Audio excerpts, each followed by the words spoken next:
What the hell are you blind? Hadid نے اپنی ساری کھولن حورین پر نکالی۔ وہ جو پہلے ہی مجرموں کی طرح کھڑی تھی، اس نے سر اٹھایا۔ آنسو بھری کالی بھنور سی آنکھوں نے حدید کو دیکھا۔ سوری، حورین فقط اتنا ہی کہہ پائی اور واپس مڑ گئی۔ حدید، لگتا ہے میری تربیت میں واقعی کوئی کمی رہ گئی جو آج تم ایک لڑکی کی عزت کرنے سے قاصر ہو، ممی متاسف لہجے میں کہتی حورین کے پیچھے لپکی۔ اور حدید، وہ تو جیسے اب وہاں سے ہلنے سے قاصر تھا۔ اس نے اب تک حورین کا غصہ، جھنجھلاہٹ، بیزاری ہر روپ دیکھا تھا، مگر آنسو، اس کے آنسو نہیں دیکھے تھے۔ اور شاید یہی ایک روپ حدید کی ہستی کو ہلا کر رکھ گیا۔ وہ خود کو اس کی کالی بھنور آنسوؤں سے بھری آنکھوں میں ڈوبنے سے بچا نہ پایا۔ اسے لگا اب وہ ان لمحوں کے سحر سے کبھی نہیں نکل سکے گا۔ حدید، ریڈی ہو بیٹا؟ سائرہ بیگم نے لاؤنج میں داخل ہوتے پوچھا، جو سیاہ شلوار قمیض میں ملبوس نہایت وجیحہ لگ رہا تھا۔ شام سے اب تک اپنے دل سے جنگ لڑ رہا تھا، جو حورین کو اعلیٰ مسند پہ بٹھانے کے لیے حدید کے سب عذر جھٹلانے پہ تلا تھا۔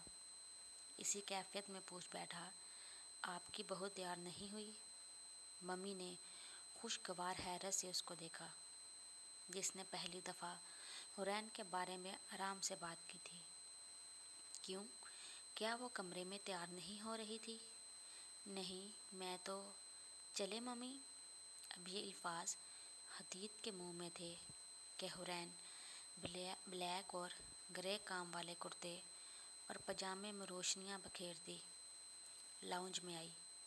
بغیر حدید پر توجہ دیے ممی کے ساتھ پورٹیکو کی طرف بڑھی۔ او ہو، بلیک بیوٹیز!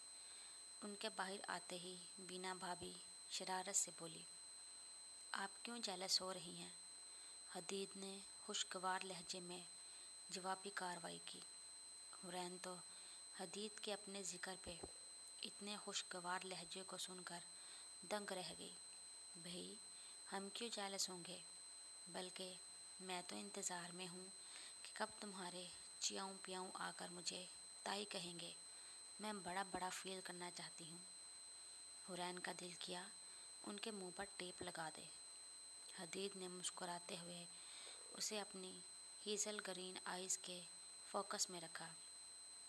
آپ کو اتنا شوق ہے تو میں آج سے آپ کو بھابھی کی جگہ تائی کہنا شروع کر دیتا ہوں۔ حدید کی بات پہ سب نے مشترکہ قہقہہ لگایا۔ چلیں بھئی، دیر ہو رہی ہے۔ فرید بھائی نے سب کو وقت کا احساس دلایا۔ حورین نے زبردستی ممی کو اپنی گاڑی میں بیٹھ کر حدید میں بیک ویو مرر پیچھے بیٹھی حورین پر سیٹ کیا۔ ہاں تو مسٹر آفیسر، لوگ صحیح کہتے ہیں کہ آنسو عورت کا سب سے بڑا ہتھیار ہوتے ہیں۔ آج آپ بھی ان سے گھائل ہو ہی گئے۔ حدید نے بے بسی سے کار چلاتے حورین کی بھنور آنکھوں کو دیکھا۔ اپنی سوچوں سے چھٹکارا پانے کے لیے جیسے ہی اسٹیریو آن کیا، اسے لگا کلے جانتن اسی کے جذبات کی ترجمانی کر رہا ہے۔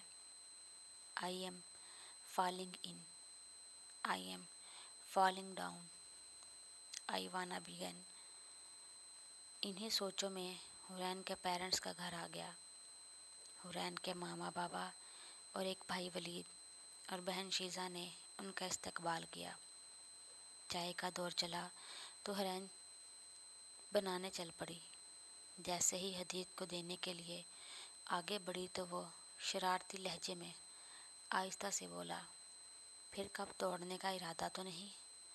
حورین تو حیرت کا مجسمہ بن گئی حدید کا ایسا لہجہ سن کر۔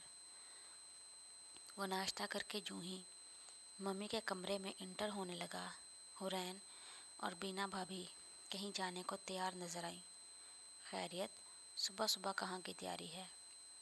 حوران کے خوبصورت گرین شال میں لپٹے چہرے کو فوکس کرتے ہوئے پوچھا۔ نظریں ملانے سے گریز کیا، کیونکہ کل سے حدید کی آنکھوں کی چمک اس کو الجھن میں مبتلا کر رہی تھی۔